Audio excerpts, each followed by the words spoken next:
Ako možemo da krenemo. Dobro večer, dobrodošli u Muzej afričke umetnosti. Ja sam Emilija Epštajn, kustoskinja ovde u muzeju. Ne znam ko je od vas sinoć bio kod nas.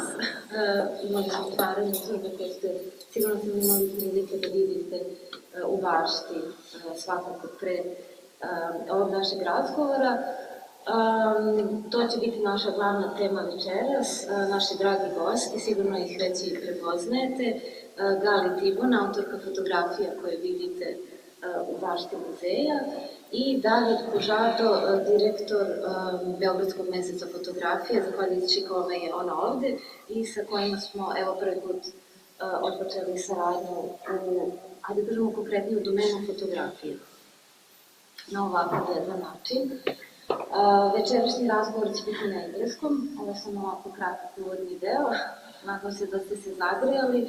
Volela bih jako da učestvujete u ovom razgovoru, nekako kad nema neke reakcije, onda, to jest kad se daje s jedne strane, onda nešto vam zafali.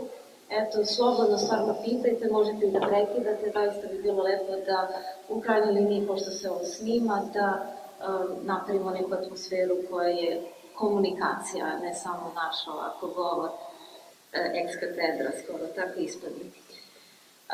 So thank you very much for being with us here tonight. You've had a busy day, a busy night last night. I hope you enjoyed it. I hope you still are enjoying it. I'll also use the opportunity to invite everybody to come and listen to Gali's guided tour tomorrow at noon, even though there will be a marathon. If you set off time around 9 o'clock, I'm sure you'll be here by then. So, but definitely come to the guided tour. There are many interesting stories connected to the photographs that you see here and that you, of course, see in a proper way in the garden of the museum. So definitely, if you can, come again tomorrow. Gali TIbbon is a very much awarded photographer. And very much, let's say, etablirana, or you have already made your name in many ways. David Pužato, you recognized that this is a person. I know that she's not here for the first time, but maybe slowly we can start from this direction. How come Gali TIbbon on the Belgrade Photography Month? Well, we were in contact with her for the last year, before April, before the festival. I think that probably was around Christmas. And on that time we tried to take her here because we really like her work. We were pushing, but like I said yesterday in the opening, we didn't push the good door. And the door, it never opened. And finally we have to say, okay, next time. And next time, all right. And next time we knocked the good door, and we came to the Museum of Africa. We explained about Gali's work, we showed the work that she did. And then, well, like I said yesterday, first time was with Maria, but with the Museum of Africa, they really like the project, they really believe in the project, and here we are. Of course, and we'll come back to the Belgrade Photography Month, because I'd like to maybe hear from you about the selection and how it has been developing. But before that, definitely just a few words from Gali about the photographs that we see here tonight in Belgrade. I will have to quote you, if you don't mind. Wow, that never happened before. You said La Libella was soul photography for me. What do you mean by this? You know, photography and also, you know, any other form of art and visual art, you have great desires of what you want to do, but at the end of the day you also need to make a living. So, you know, I also work as a photojournalist, and working as a photojournalist, you know, maybe sound very glamorous to many people, but at the end of the day you run around doing 100 things that don't necessarily express your artistic side. Whether it's photographing politicians or demonstrations, then some of it, okay, you really enjoy the action, you enjoy being in important places. But for me, there was always a side with passion to classical photographer and to pursuing subjects that I'm interested in and working slowly on projects, where normally when you work in news, it's like They drop you on a story, and you have a very limited amount of time to come back with the pictures, and then it's finished. You never go back there again, and you're already on your next assignment. And every few years I choose a project that I'm mainly passionate about, and I started from a point of view that I don't care how it will end. I don't care if it's published, I don't care if it's awarded, I don't care about anything. I care about photography. And for me, it's my place for the soul. Just to stay an artist and not to let the reality and the real world destroy your artistic side, which I saw it happening to a lot of colleagues. Definitely this pragmatic and practical part is a necessity of everyday life, but you have already touched on it, but for the people who are with us here tonight, I read somewhere a bit about your childhood and your first encounter with photography, and I think that often in life we end up doing these things that make the lasting impression on us in life, and maybe we'll be able to touch this regarding religion and La Libella and etc. But let's start from photography and your first encounters.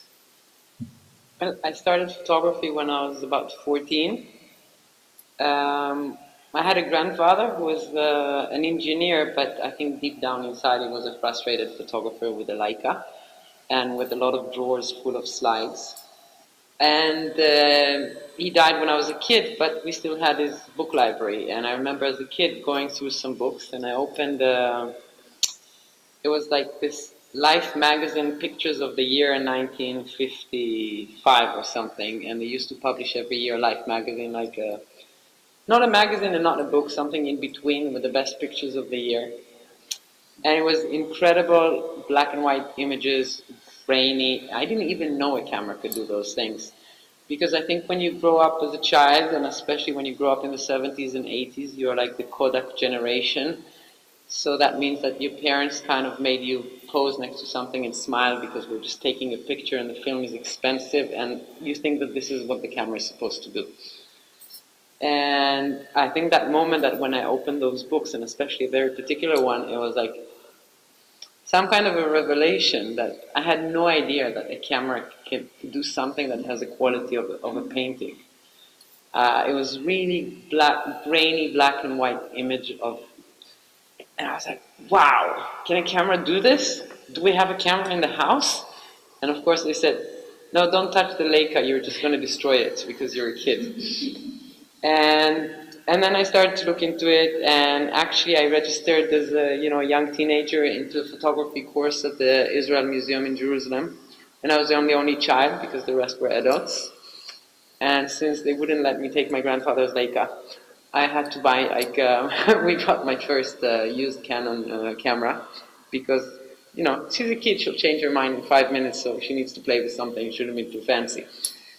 And then I learned to print and process my films, and I learned about photography, black and white, everything was analog. And I completely got lost in this world. Like my whole life was, as a teenager, was about processing films and buying more films, and I had a lab at home in the basement, and I was like, my jeans were full of stains of chemicals. And this is how photography got into my life and actually never left. Thank you. You mentioned something that I think is a good link to David Pujado, because besides being a director of this Belgrade Festival of Photography month, you're also a photographer yourself. And I also read somewhere that it is this link between photography and picture, like a painting, that you find especially important. And I wouldn't agree completely with you, but you mentioned that it's sort of underrated photography. Maybe you could develop this thought. That is what? I think I read that you said Underrated. it's underestimated, that photography is underestimated. Wow. Do you still think this? Maybe you changed your mind. Well, in Serbia, yes, for sure. For that reason, this is one of the reasons of the festival. You know how many galleries of photography there are in this country? No. How many places you can buy photographs in this country? And that was one of the reasons to create Belgrade Photo Month Festival. And I think that is underestimated still today here In other places too, but not everywhere. In what sense, sorry, as an art form, as a Means craft, as what? here in every way. I think that only, yeah, here in any way. Means like art form also in more places, but yes. And I think that actually today it's true that everybody can have a camera and everybody can take photos, but also everybody can buy a canvas and can buy oils and to make a painting and is not an artist. I mean, there is still, but yeah, I think that it is still a bit, yeah, a bit underestimated. Still is. Definitely Belgrade, I would agree, needs more festivals, especially more focus on photography. Um, Back to Gali, TIbbon for a moment, and then maybe also to you. You both work in black and white photography. I know that this was a question earlier on when we were at the television station, but to me, as somebody working at the Museum of African Art, and sort of my experience with, let's just say, African art in general, and all the photographs that come from the continent, except for archival photographs, very often photographs will be in color. And of course, dealing with a continent and such a complex continent and relations between Europe and Africa and all the very complicated historical, let's say, contexts that developed, color photography sends a certain, let's say, message about Africa, different peoples in Africa, etc. And I guess black and white is something different. How is black and white different? How, for both of your questions, how is black and white photography different from color photography? I think for me it really depends on the subject, since I do both, and a lot of the things I photograph has to do with the faith and I guess sometimes more spiritual situations. And photography is a bidimensional format, unlike video or other things. And I try in my photography to be able to transfer what I sense and what I see and what I feel and what I smell when I'm in a place. So the choice between color and black and white really has to do with the theme and the place where I am. Because if I'm photographing things that has to do with faith, so faith is an abstract thing. It's amorphic. It doesn't have a shape or a color or a form. So I have to put into my photography all those things that I feel when I'm taking pictures. So when any of you is looking at my pictures, and he can try to feel what I felt when I was in the place. And especially in this project in Lalibela, I arrived there, I didn't have a concrete decision about what the end of the project would be like. But after the first few hours that I started shooting early in the morning, I felt that I was time traveling. I felt that I'm in a place that time stopped, but not in a patronizing sense, in the purity of the place. And I felt that what I'm witnessing, possibly people that have visited the place, 150 years before me, or 200, probably witnessed the same thing. And in black and white, there's something that freezes the time in a different way than color. Because in any stills picture, you freeze a fragment of a second. But for me, it just felt like I was time traveling and that I was in a completely different atmosphere than my everyday. And I was really trying to transfer that into my images. And the black and white was a significant decision in this project. For me, it depends also, obviously, in the project that I want to do.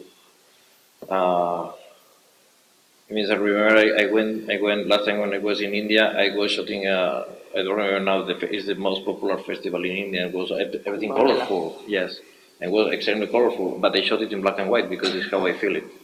And also a lot of times, well, a lot of times this is a project in particular. Normally, I don't used to shot this type of things, but a lot of times what I shot for me finally is any kind of self-portraiting myself.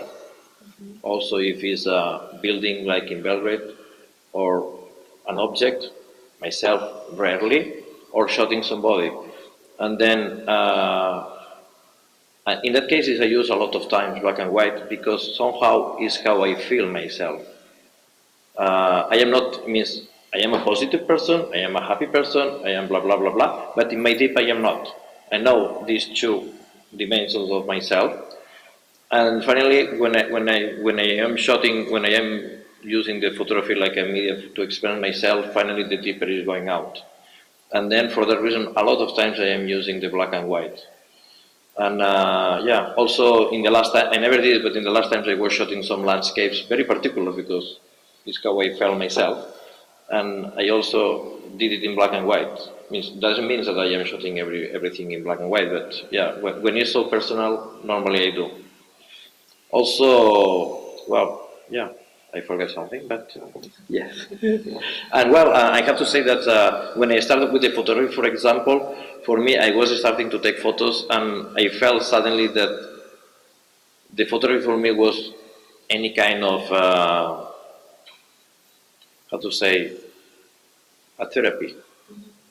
And I figured out for first time in my life that the photography was a way to express myself.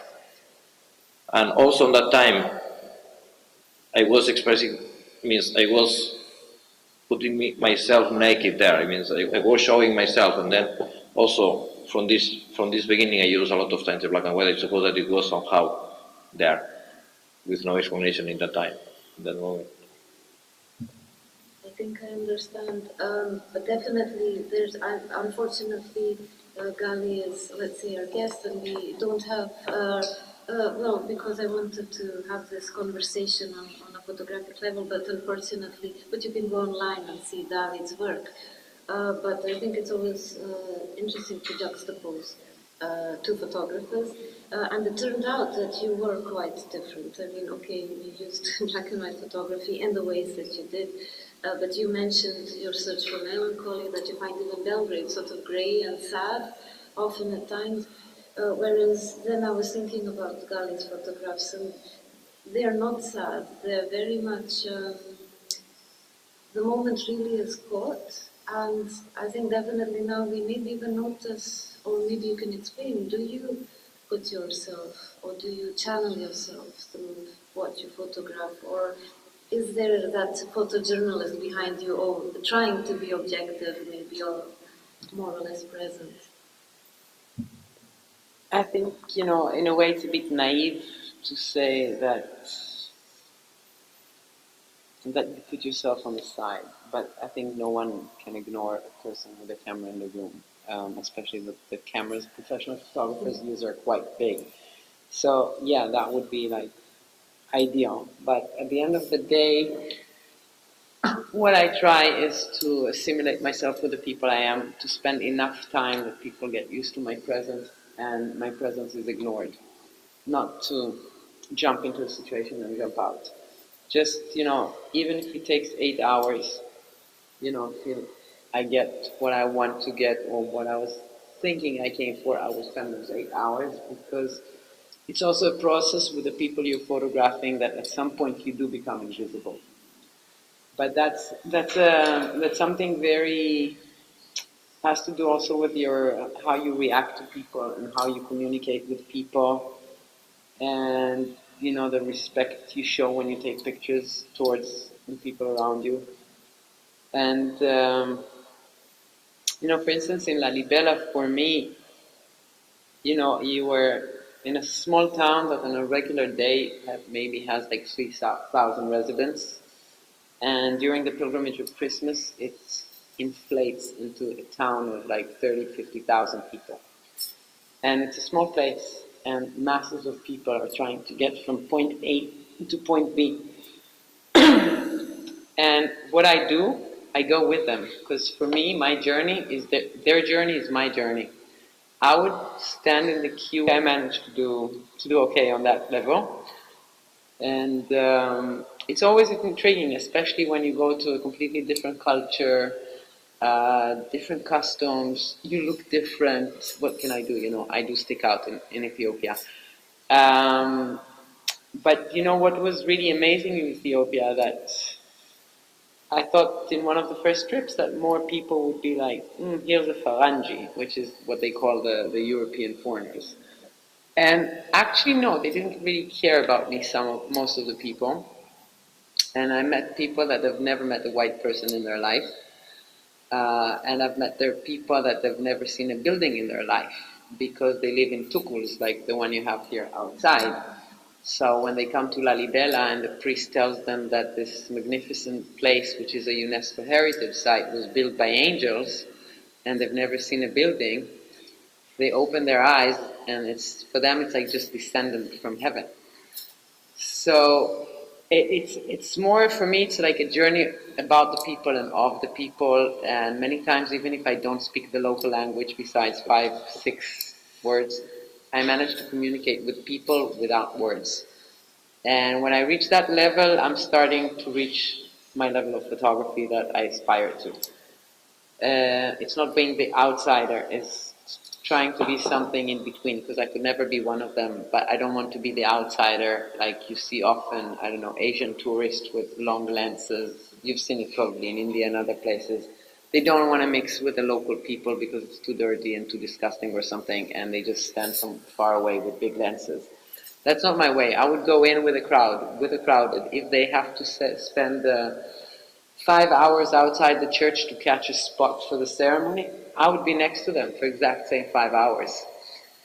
And for me, it's part of it. It's a journey. I know how it starts. I never know how it ends. And that's, I think, for me, life is all about. Thank you. I also mentioned that it would be interesting for us, especially in Serbia, but especially, I don't know, maybe even in the world in general at this moment, to talk about you as a female photographer. And definitely you also covered very dangerous situations. You were something of, let's say, the other side of religion, which is war. So this is definitely that is something linked, and for both men and women to be in such situations, and in general just to be a photojournalist is something that asks for a certain courage. But where do you find your courage if you're aware of it at all? Well, I think courage, for me, some people we consider courageous, others would call them stupid. It's kind of two ends of the same stick, whether you're courageous or you're really stupid in the things you do. I find myself looking back at things I did, I'm not sure I'm on that edge, I'm probably on the other edge. I think once you're in it, you're so pumped with adrenaline, and I think when you get into photojournalism, you're very idealistic. You come from a place that you want your images to reach the crowd. You want to tell the story. You want to explain to people what's going on beyond the news. You want to be there to witness in order to show it, whether it's atrocities or other things. And I think, they say in photojournalism that it's not clear if it's the cure or it's the disease, because there's not many people that survive this job for a long time, meaning the price you have to personally pay for living such a lifestyle, especially in the Middle East. It doesn't have hours. You can leave your house for an assignment for 4 hours, but come back after 2 weeks because the war just started, like in your backyard. And I think you're pumped with adrenaline. You're a bit naive about the power of photography. I think it was nice, but I think I was probably really naive when I was younger, when I started some 20 years ago, really believing that my pictures can change the world. And I think anyone that starts photojournalism feels the same way. Today I think I'm a little bit more cynical after 20-something years of doing news.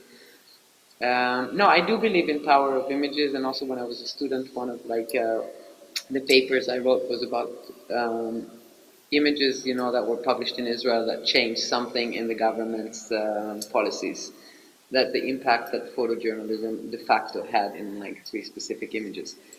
But I think today there's less and less of this happening. I think you have less politicians surprised when they open the newspaper because all the media, social media, regular media is already flooded with images, so you're not really revealing the universe to anyone. But whatever I said about photojournalism, whether it's a cure or disease, because it takes a certain type of personality to get into it.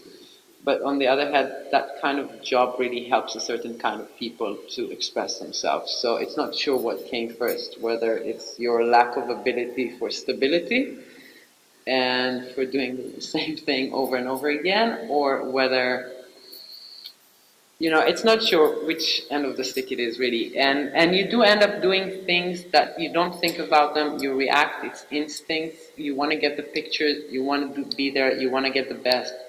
Shells are falling on you, people are shooting, someone gets injured, and you're focused. And I think that as long as you have a camera in front of your face, you also have some kind of a physical barrier between you and the reality, as ugly as it can be in front of you. That as long as you're taking pictures and you're seeing the reality through this little rectangular in the camera, the viewfinder, you feel protected. It's something I thought about it for a long time. Really, if I arrive to a scene of something and I'm shooting, then I'm fine. But I remember it from the days of the film that you'd have to stop to change roll of film, and then it all hits you. The noises, the smells, as long as you're behind the camera, you're really protected, and I think in a way that's what really helps photographers to keep on going. And I think, and you have a role, you know why you arrive there, whether it's a terror attack, so the policemen know why they're there, and the paramedics know why you're there, but also as a photographer and a journalist, you know why you're in this place, because you have a role and you have a story to tell the people at home, or in other countries. So I think that as long as you have this, you find the courage, or you don't even stop to think what you're doing is courageous or stupid, you just do it. I guess. Definitely one of your jobs is to, let's say, transmit or tell people about the truth, especially as a photojournalist. And just a question that interests me, when you make a series of photographs in such situations and you send them to the people who asked for them or who are paying for them, is there any level, do you sometimes censor yourself? Or it must be a very difficult job. Look, I think for a big part of the photographer's responsibility, even in an artistic sense, is being able to edit. I mean, it's not enough to know how to take good pictures. You also need to edit. There's a lot of people that are very good in editing other pictures. When it comes to themselves, all of us, I think we sometimes we get lost. I try not to censor myself for anyone or anything because I think this is something that, whether as we get old or whether it's society, we have a tendency to say, it's not going to work anyway, so why send this picture? And I think I try to remind myself all the time is like, I think it should be out, it should be out. If someone else wants to be the censoring level, it's not going to be me. If I took this picture because I believe there's something to be photographed, whether in a conflict or in a new situation, then I will send it further on to the editor about me. And most of the time, I think also with the more veteran you are in the profession and you have a reputation, then people stop messing around with your pictures. But when you're a young photographer, it happens to a lot of photographers that good pictures get edited out, sometimes for photographic reasons and sometimes for other reasons. But I think once you're like a more established photographer, that thing doesn't happen so much. And it's always also, there's different levels, there's the photographer and then there's the editor and then there's the people that do, whether it's the layout or the actual client, that they decide what works for them. So even if I put a very hard picture, it can get published and it cannot get published, and sometimes it can be for very stupid reasons. Whether it's a graphic layout or political or content censorship, it's sometimes you lose control. It's not easy. Interpretation is always something that once you let go of your work, it's there. So it's not yours anymore. It's not yours anymore. Maybe back to the Bella. Absolutely. If we can. So if Lalibela is in many ways your this place of refuge that we find at this moment that you're showing to us, what is your favorite photograph of the series that we see here? Oh, wow. Or several of them? Wow, that's tough. Wow, my favorite. Or a moment from when you were there that you really remember? You know, the thing about a project like this, it's not just photo, it gets mixed with the emotional experience you had while taking the pictures. So, for instance, the general view of the famous church of St. George that is shaped as a cross and a pigeon, for me, I love this picture not just because it's a, what do you call in photography, a decisive moment thing that the pigeon just perfectly flew into my frame. Is the fact that I climbed a tree which was about 2.5, 3 meters high, and I was just to get the right angle, and I was actually sitting on that tree for about, I don't know, probably an hour and a half or something, just to get the right pictures. So for me, getting that picture with the pigeon after climbing that tree that a few Ethiopian people from down said to me that I'm crazy, makes me, you know, have a certain sentiment to this image. Um, and no, actually, there's one picture that I like in the sense. There's something that I call the awe. The awe is this moment that a person opens his eyes really big, wide, and open out of astonishment of something. So, photographing in Lalibela, I've came across this awe look on people's faces quite a few times. One of them was when I was standing next to a group of pilgrims that they actually saw a building for the first time in their lives.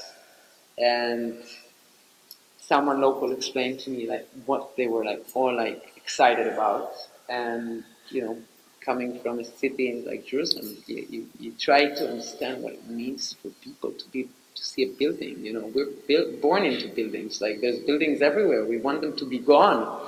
We want, you know, open spaces, and those people, they come from places they've never seen a building, and that was one of them for me. But one favorite pictures, wow, I like them all. That's a moment of all the pictures that we just passed before, the one before that we took for the two. Yeah, the pigeon is gone. Flew out the frame. I think one of them is also like the picture with the cross of light, because it was also one of those moments that all the elements just combined together, because to get the good pictures, there's so many elements that need to come together in a split of a second when you click your camera, that most of them are not within your control as a photographer. It needs to be the right light, it needs to be the right gesture, it needs to be the other person here, the other person there. And when all those elements come together, I mean, for me, this is when the magic of photography happens, that I know it. I was like, wow, now I know I got a good picture. And I think just for those little moments of this feeling, I think a photographer wakes up in the morning. I think so. It's worth the while. Absolutely, absolutely. Um, just a small digression for the people who maybe don't know so much about Lalibela. What is interesting in also mentioning it is that the architecture, the churches, or what you see are actually the rooftops of churches, and the churches are made in a sense that they are dug into the earth. It's land level actually. The roof of the church is land level. And what is also interesting is that they're made from one piece of rock. Monolithic. They're monolithic, and you're just sitting in a space dedicated to something that in literature is called, and through research, African art. And there's this specificity about African art, which makes it, let's say, special. It's that very often it's made from one piece of wood. And the artist, what he does is he molds, he follows the shape of the wood or the material that he uses. So, in a sense, I would dare say something very African, something very unique.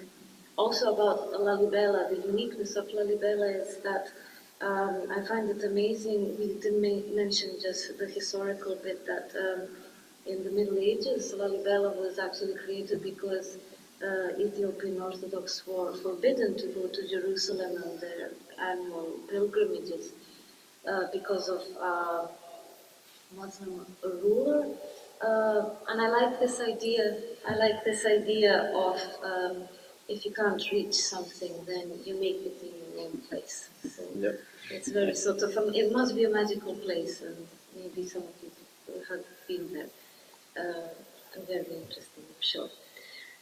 David, maybe just a few more words about the Belgrade Photography Month and what are your plans when you're finishing? What else do we have to see? And Well, the concept of, maybe also the concept of this year's.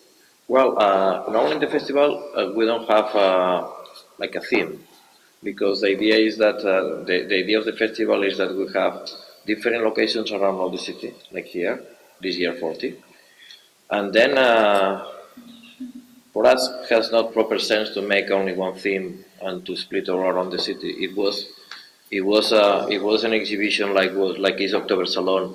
Well, now October Salon is also increasing, but in the beginning, in one building, you can create something like that.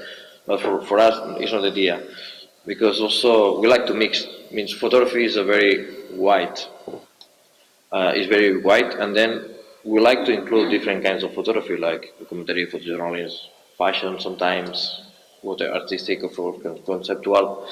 And then for that reason, we don't have a theme, we don't have a topic. But of course, we had, we're already working for the next edition, because of course we have to work also always in advance. And well, connecting a little bit with what we asked in the beginning when Gali is here in Belgrade Photo Month, we have a quite hard work to select the artists that we want to bring here, or we want to invite from Belgrade or from Serbia, from ex-former Yugoslavia to be in the festival, because we have a situation with the budget, and then it is a big limit. And then for us is like make a puzzle that is still has another dimension, because you want to build these artists here, but we have a serious problem with the budget. And then we always try to build the best program that we can imagine, choosing the good partners for everyone, and to go on. And then of course at the same time also it's true that every year we like to touch some topics. I used to say that the festival is nice to show exhibitions, but I think that also we have to give something back to the society in Belgrade or in Serbia. And then we try to do workshops, we try to make these kind of lectures kind of things, but also we like to touch some social aspects that are a bit uncomfortable for the society, and it has to be touched. And I used to say that I am a person in my personal life that I like to put the finger in the eye sometimes, because we need. You like to poke. Always. And then, well, last year we had a lot of projects with the refugees, because it was a drama situation. It is still today, of course. If we talk about Syrians, Afghanistan, Pakistan, around Europe. But also we talk about the feminist side last year with a couple of exhibitions. This year we wanted to go deeply in the way of sexuality, homosexuality, transsexuality, but unfortunately I have to say that we didn't succeed with any one of the exhibitions that we want to take. And we'll try next year, because we all Why didn't you succeed? No.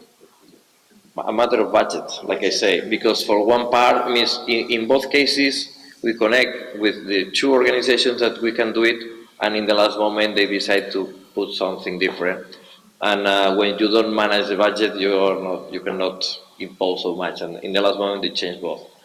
And then this year we took a work about the refugees, but the Rohingya that they are in Bangladesh, because I don't know, in Israel, in Spain, almost nothing. Here I think that we are not talking almost about them, because they're not comfortable. They're not coming to Europe. Well, we talk about them, and it's a crazy tragedy there. And then we show one project with his work. And now we are already working for the next year. Again, with no topic, we just try to include as many good quality projects that we can. Probably every year the festival is changing a little bit. The first year I think that we organized 3 or 4 exhibitions, and then we join other galleries' programs. Every year we are more involved in the projects, and I'm sure that in 5 years, if we sit here again, the project will be quite different than today. But yeah, well. Well, if everything goes well, I hope you'll sit here next year, not in 5 I count to be, I'm sure that next year we'll be sitting here, but in 5 years it will change more than next year. There'll be more to say.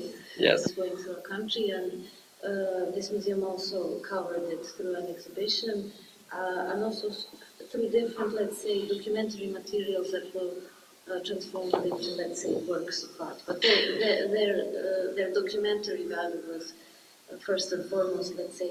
But we were talking about photography, and there definitely is one photograph, and you all know it, of Alan Kurdi, and the big topic it became, and regarding photography, whether it was or was not necessary to, let's say, expose such a photograph of a child on a beach. Yes. But in the meantime, it has become like the photograph of the Napalm child, and this is where this photojournalism, let's say, comes into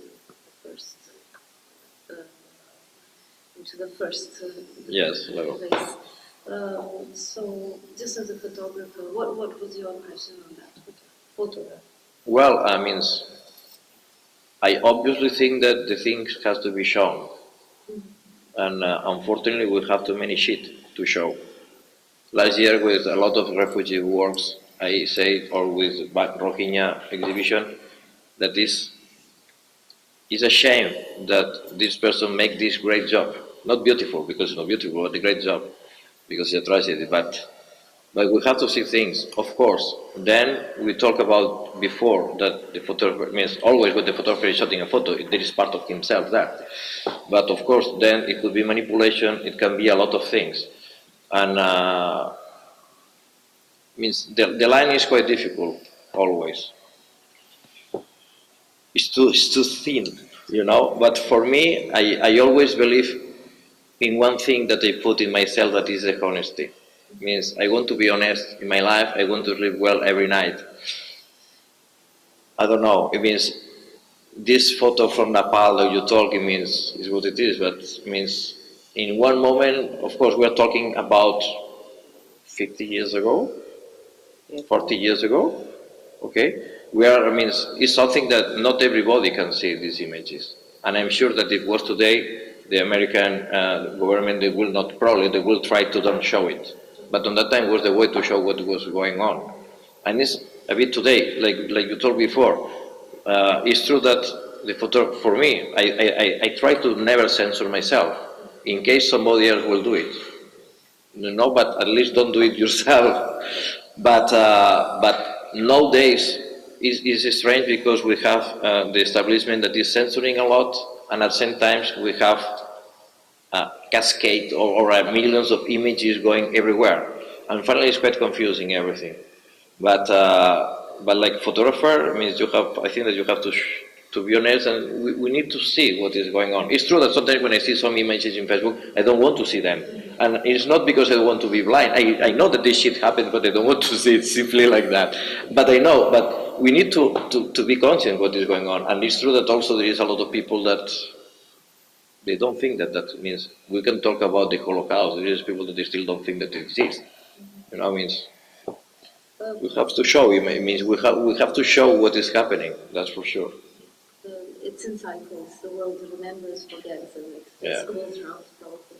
But now I think that we are in a quite particular tricky time. Probably before too, but I was not here. And then, but yeah, I feel. In Serbia, Here in the world. On the planet. In the planet, yes. Because it means I am from Barcelona. It means that it belongs to Spain. And I know what happens in the 1st October, and I know what the Spanish government said that happens in the 3rd October. And I have a very brave photojournalist friends. And I know what they shot, and I know what they see, and then suddenly they say that it's not true. Means the situation also for the photojournalists today means in Spain, for example, you cannot shot in a demonstration, simply like that, and then it's quite difficult. a lot of space for photography and images still. I'd like to use the opportunity now to engage our audience, please. Are there any photographers in the room? There are, I know, I'm sure I see them. We know who you are. Yes. Or Much. has anybody been to Lalibela? No. Not yet. Are you Good interested answer. in going? Yes.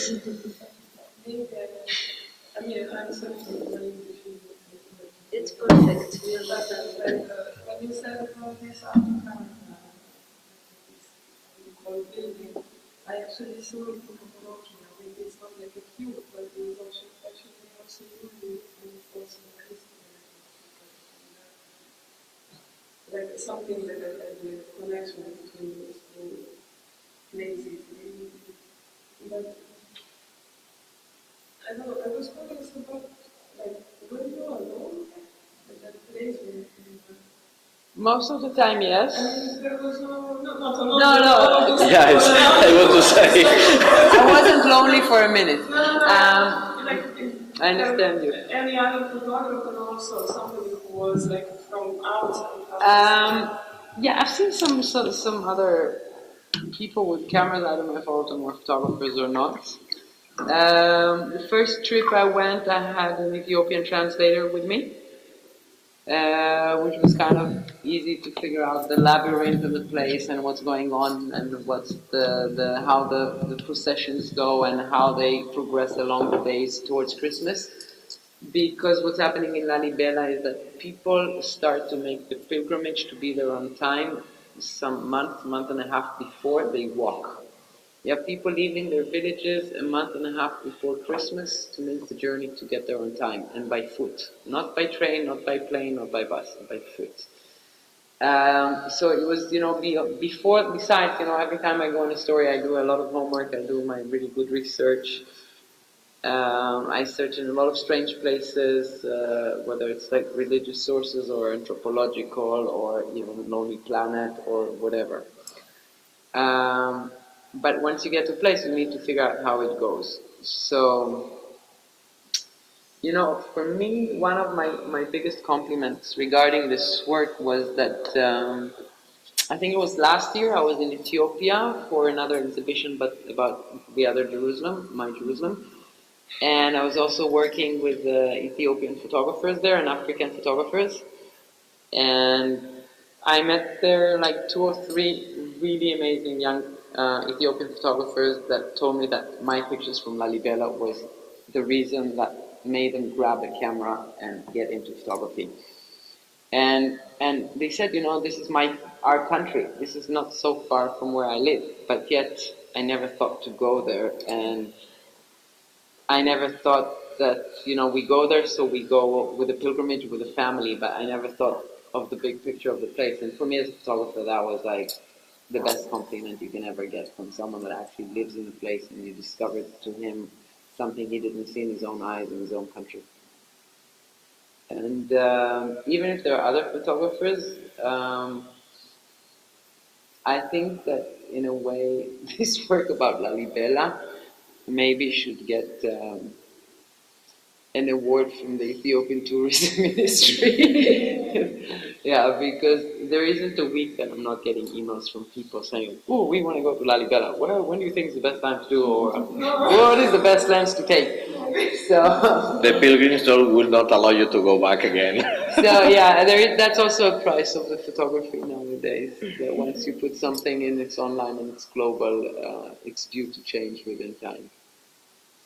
It's a big price. In Jerusalem, I've been to a few ceremonies that I know that the first time I went to photograph them, I think I was the first photographer to photograph them in 30 years.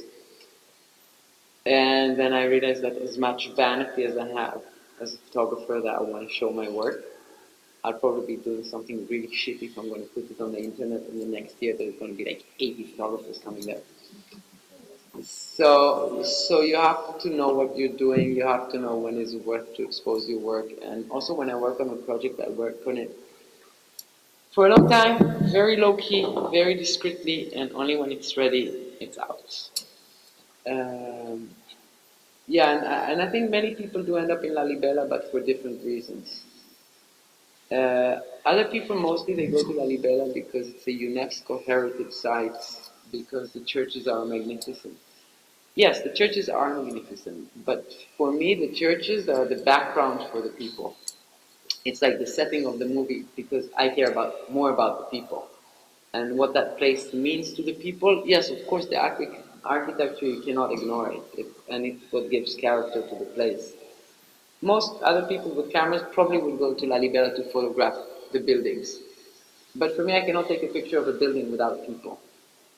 I can't take pictures without people.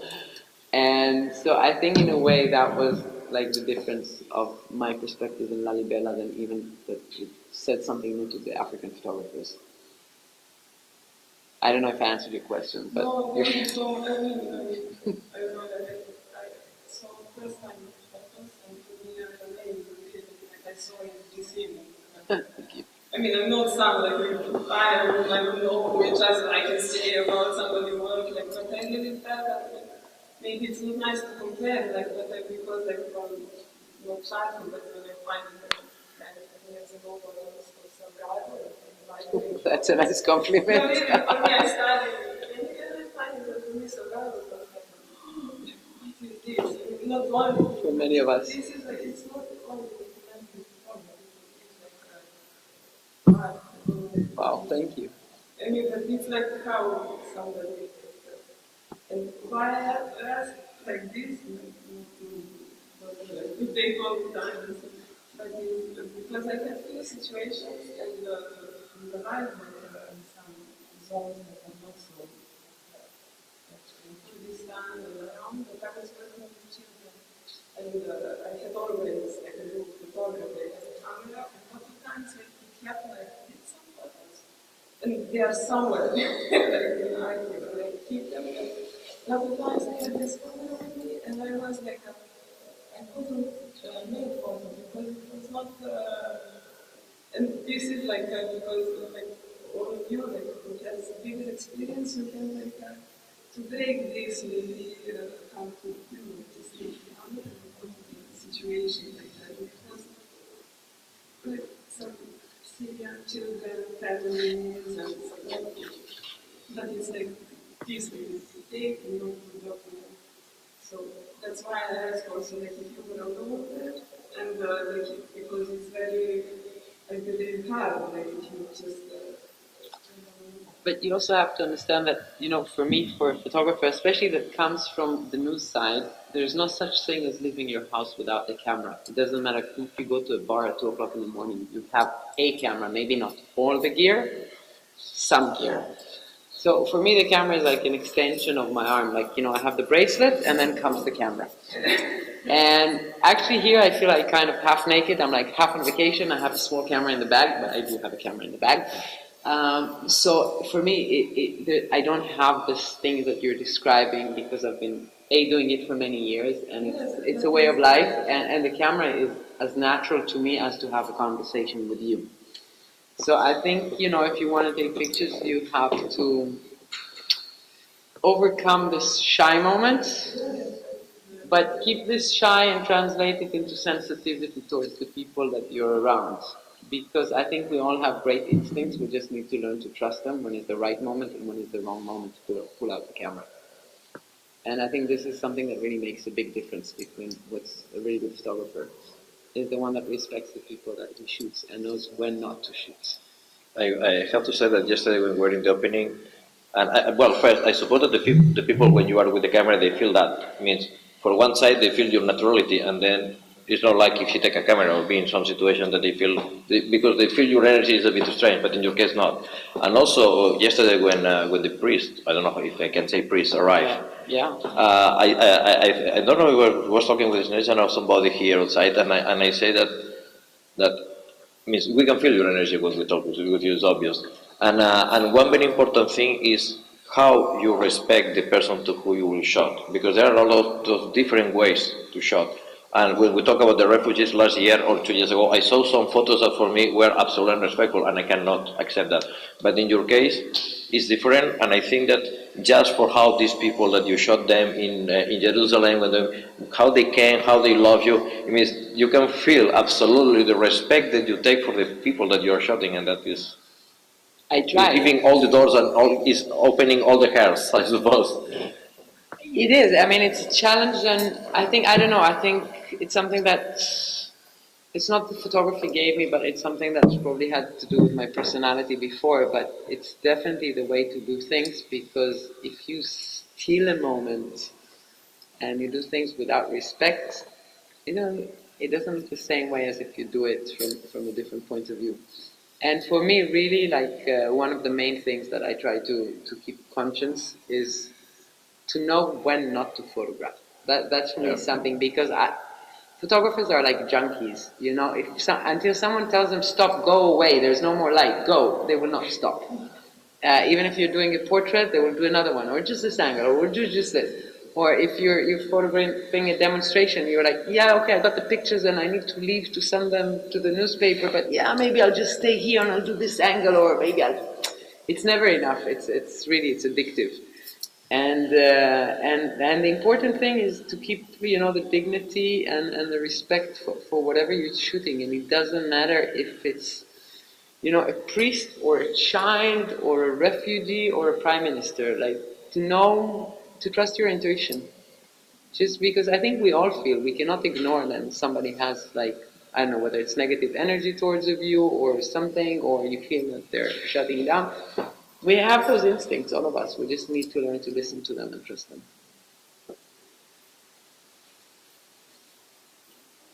You seem like very calm. Are you calm on your photographing, or you have some other Good question. There's a difference between calm and cool. Okay? Cool, not in the sense of cool, but cool. Look, first of all, I'm a very energetic person, and when I work, I work. When I go to Lalibela, I can sleep 3 hours a night maybe, and that's just because I know that the next day I won't be able to I already see another energy on you. I'm running up and down around the clock. A lot of it is passion and adrenaline, but I do it from I don't know if calm or cool place, but I'm a very energetic person, and I need to channel my energy somewhere. So besides sports, it's photography. But when I work, I really work non-stop. Like on a project like this, if I know that I have 6 days around the feast, every day would start even at 4 o'clock in the morning, few hours, a break, and then non-stop, and then okay, there's something happening at 2 o'clock in the morning, so maybe we should go to sleep for like 1 hour or 2 hours between 10 to midnight so I can go out again.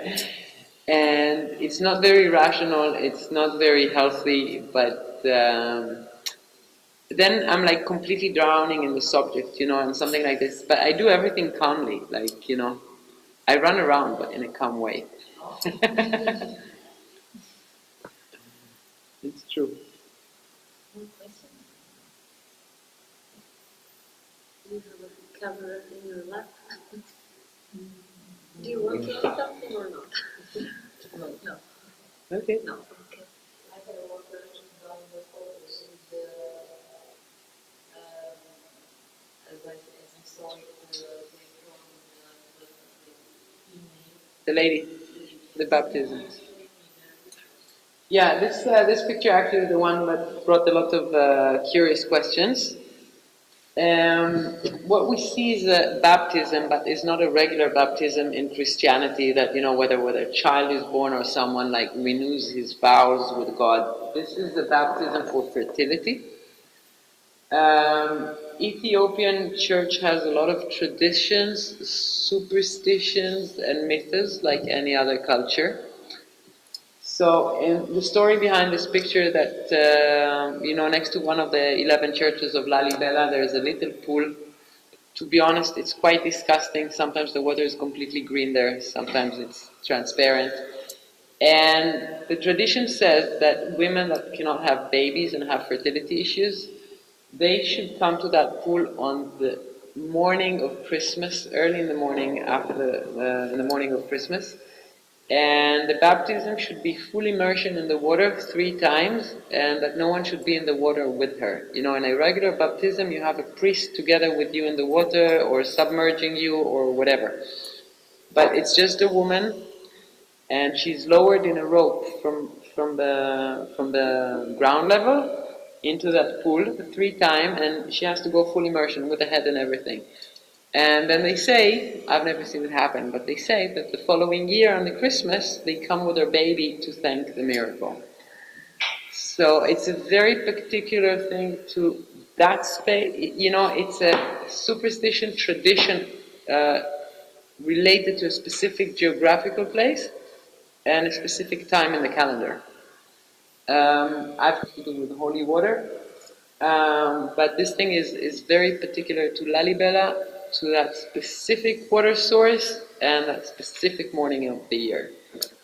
And also the big difference, in African, most of the African cultures and the Western cultures is tits is not a sexual thing. In the West, everybody remembers the covers of Playboy. Tits is like the most sexy thing. In Africa, it's not.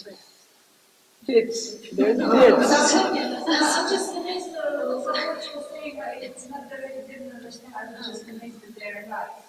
It's a different thing. In Africa, you The surprising for me is that here we are too much. We all have tits and lips.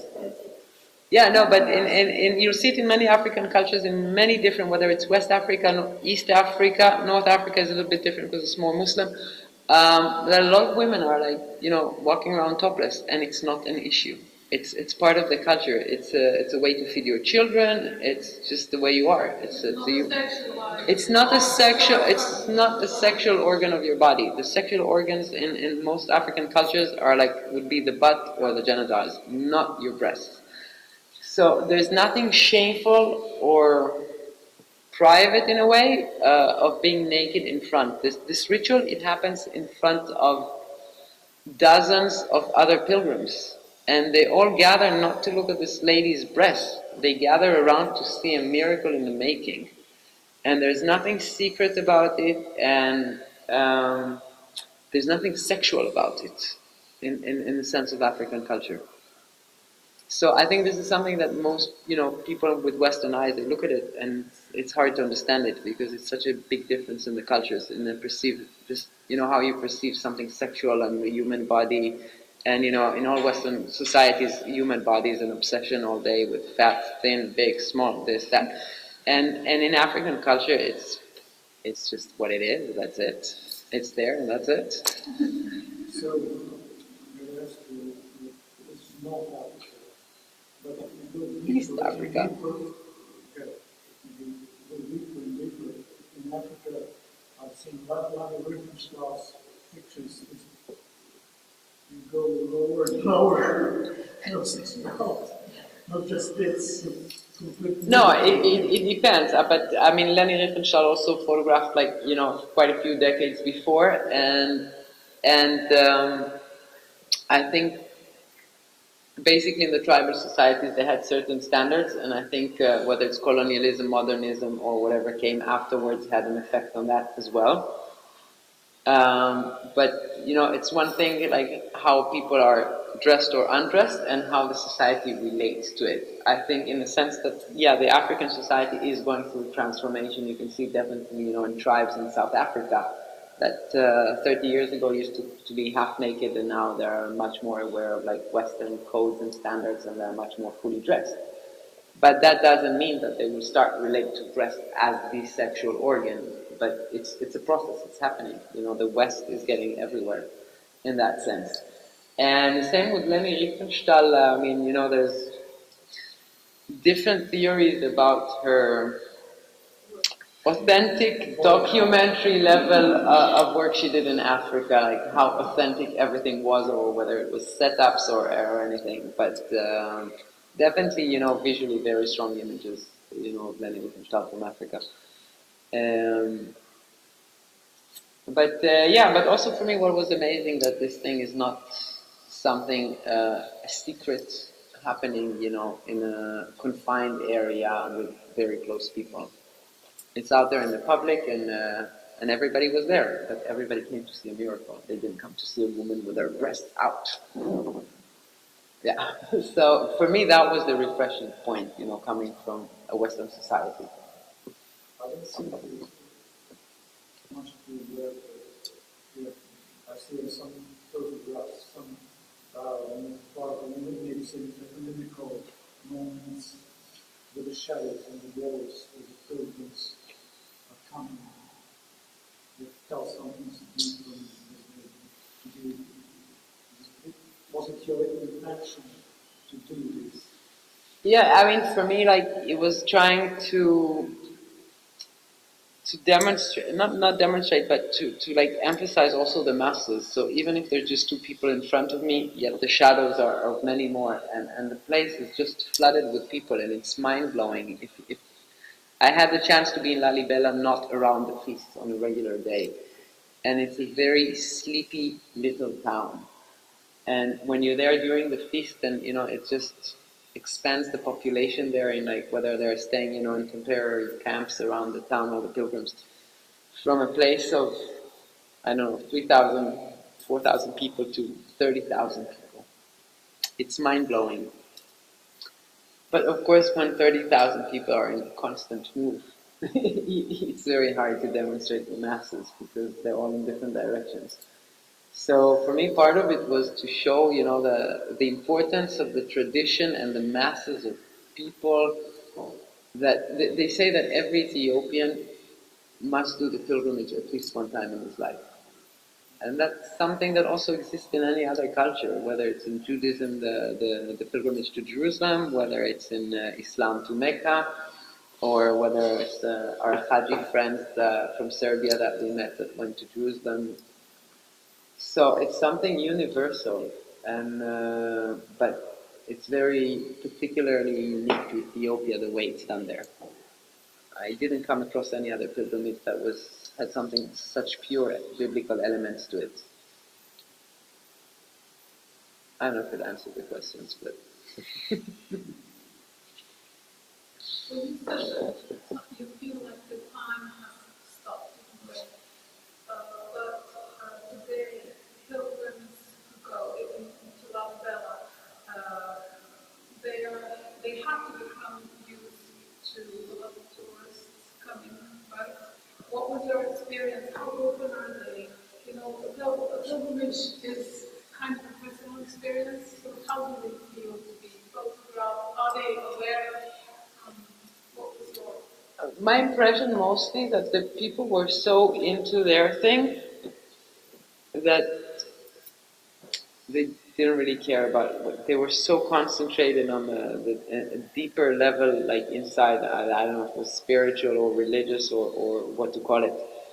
But people really like, you know, there were people on a mission, and they reached the peak of the climax, you know, waiting for the day, and until the day of the Christmas or in the night of the Christmas, that everybody's running around to visit all the churches and all the monasteries around, and to go here and to go there, and they're on constant move. There's like a vibe there, like a beehive, like something is constantly happening, and people are so into doing what they came to do. So also in a way, unlike people in the West, they mind their own thing, you know. But if you go to Western places, there'll be something. Who are you? What are you doing? Why are you doing this? Because I think people are much more like have attention disorders or curious or have a need to communicate for many reasons. But over there, people were just, it was amazing because they were completely focused on their thing, what they came to do. And it didn't matter that there was, you know, Ethiopia is a very diverse country. There's many ethno groups there, speaking different dialects, having slightly different face features, different habits. many of them haven't even heard of some ethnic groups? Exactly, and they're all side by side, and they don't care, you know, like they're just minding their own thing. And there's one of the pictures that the women are drumming outside the church, and for me that was also an amazing moment because it was people from different parts of Ethiopia, like from completely. Some were speaking Tigray and some are Amharic speaking. And this tribe of people and the Wulu people, and all together they were all just doing the same thing, connecting, without regular communication.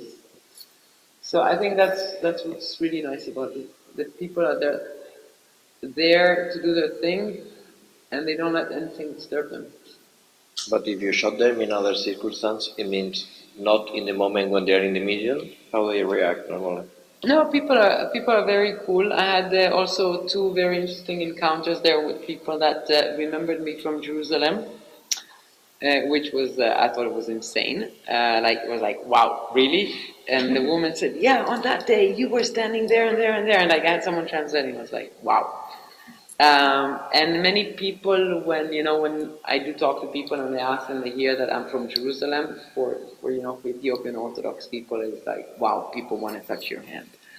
It's like someone just sent especially from Jerusalem. So everything is very spiritual and, no, seriously, I had this happening in quite a few times. And I do my best, to justify what people think, to behave properly. Seriously, no, but also what people don't understand that this whole area in Lalibela is considered sacred. I mean, it's not the church inside the churches. All the passages, all of this area of the churches is sacred ground, meaning you're not allowed to wear shoes, you're not allowed to smoke there, you're not allowed to eat there. There's a lot of bans. Ethiopian Christianity is very, very strict, and Ethiopian people, they're very, very pious. Even if you drive a car with an Ethiopian driver and he drives past the church, he would cross himself, even though he's just driving through. And after 5 traffic lights, there would be another church. He would do the same thing. And they do the same thing when they walk in the church, in the street. If they walk in the street, there's a church, they would stop, they would cross themselves, and then they would continue walking. Are you talking about Arabella? Or No, generally. I thought that she talked about Belgrade. I haven't seen that, but I've seen in Ethiopia drivers stop in the middle of the highway, in the middle of a 3-lane highway. Stop. Yeah, because, I don't know, it's a coordination thing. And I found it amazing, and they're taking their religion very seriously, and if you want to approach a story like that, you have to know what they feel and you have to respect it, of course, the same way, never to show any disrespect. So, yeah. So even in urban areas, there's still It's a very, very religious country, and also there the Christianity is a matter of national pride and national identity. Because I don't know if many people know, but Ethiopia has been Christian since the 4th century, which is much earlier than many places in Europe, especially Rome. And they have a very pure and interesting Orthodox Christianity with a lot of origins and traditions that come from early Judo-Christianity traditions. Whether it's circumcision and whether it's specific diet and motion during the prayer, there's a lot of similarities to Judaism. So you can see it's something very early, very pure, that they managed to preserve it. Including their liturgical language is called Giz, and it's a Semitic language which is the same family as the Hebrew, Aramaic, Arabic, Giz, the daily Amharic, and actually Maltese. So they have a very, very strong biblical link that they managed to preserve.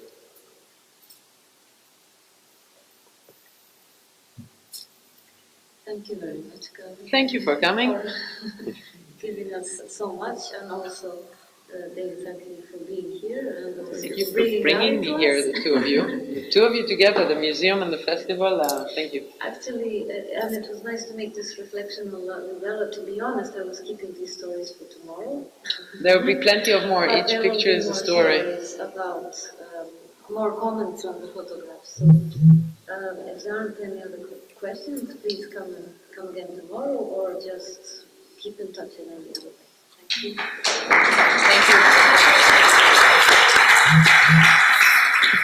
Thank you. Sorry.